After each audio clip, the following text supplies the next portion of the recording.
دنیا کی تاریخ میں کچھ ایسی مخلوقات ہیں جنہوں نے ہمیشہ انسانی ذہن کو اپنی گرفت میں رکھا ہے۔ وہ ڈریگن ہیں، آگ سے سانس لینے والے، آسمان میں اڑنے والے، سمندر کی گہرائیوں میں چھپے ہوئے ہیں۔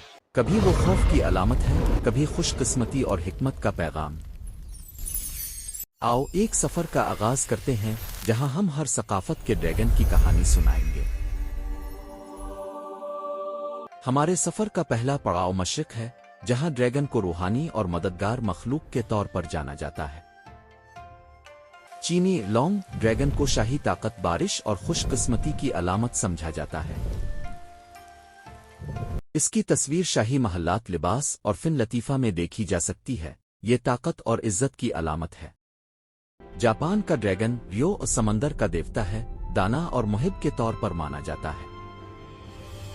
جاپانی افسانے میں وروچ 8 سر والا ڈریگن ایک مشہور اور روحانی کہانی کا حصہ ہے۔ ہندوستان میں ناگوں کو انسان اور سانپ کی شکل میں دیکھا جاتا ہے، پانی اور خزانے کے محافظ۔ ہندو اور بدھ مذاہب میں ناگاؤں کا ایک اہم کردار ہے، جو روحانیت اور تحفظ کا پیغام ہے۔ ناگوں کی کہانیاں اکثر تبدیلی، روحانی سفر اور اندرونی خوبیوں سے بھری ہوتی ہیں۔ اب ہم مغرب کا رخ کرتے ہیں، جہاں ڈریگن کی شکل بالکل مختلف ہے۔ یہاں ان ڈریگنوں کو خوفناک اور برائی کی کوئی علامت سمجھا جاتا ہے۔ یورپ کی کہانیوں میں ڈریگن ایک خطرناک جانور ہے جو آگ پھیلاتا ہے اور خزانے کو اپنے قبضے میں لے لیتا ہے۔ یہ اکثر شہزادوں کا دشمن ہوتا ہے، جسے بہادر نائٹ شکست دینے کے لیے نکلتے ہیں۔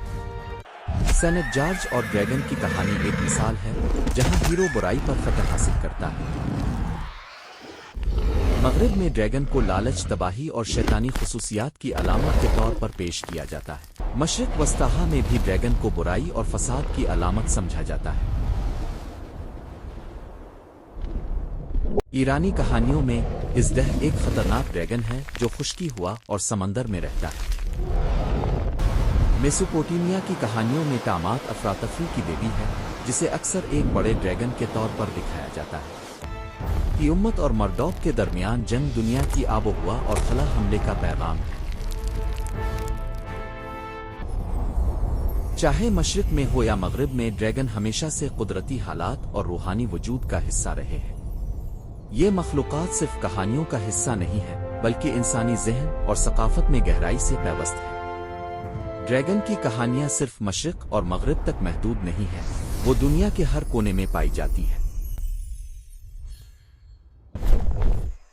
میسو امریکہ میں یعنی پنکھوں والا سانپ علم اور پاکیزگی کی علامت ہے۔ ایزٹیک اور مایا ثقافت میں ڈریگن انسانوں اور دیوتاؤں کے درمیان ایک پیغام کے طور پر ابھرا۔ افریقہ میں بھی ڈریگن کے بارے میں کہانیاں ہیں، جہاں یہ مخلوق اکثر پانی، زمین اور فطرت سے جڑی رہتی ہے۔ ان کہانیوں میں ڈریگن انسانیت اور فطرت کے درمیان مکمل تعلق کے طور پر ظاہر ہوتا ہے۔ تو اب دیکھتے ہیں، ڈریگن صرف خیالی مخلوق نہیں ہے، وہ انسانی ذہن اور سمجھداری کا اکنا ہے۔ ان کے پاس طاقت ہے اور تباہی بھی، بلکہ حکمت، روشنی اور تبدیلی کا پیغام بھی۔ چاہے وہ خوفناک ہو یا خوبصورت، ڈریگن ہمارے تخیل کا حصہ ہیں۔ آپ کا پسندیدہ ڈریگن کون سا ہے اور کیوں؟ ہمیں کمنٹس میں بتائیں۔ ہمارے چینل کو سبسکرائب کرنا نہ بھولیں اور اگلی بار اپنے آپ کو خیالات کی دنیا میں نہیں کھونا۔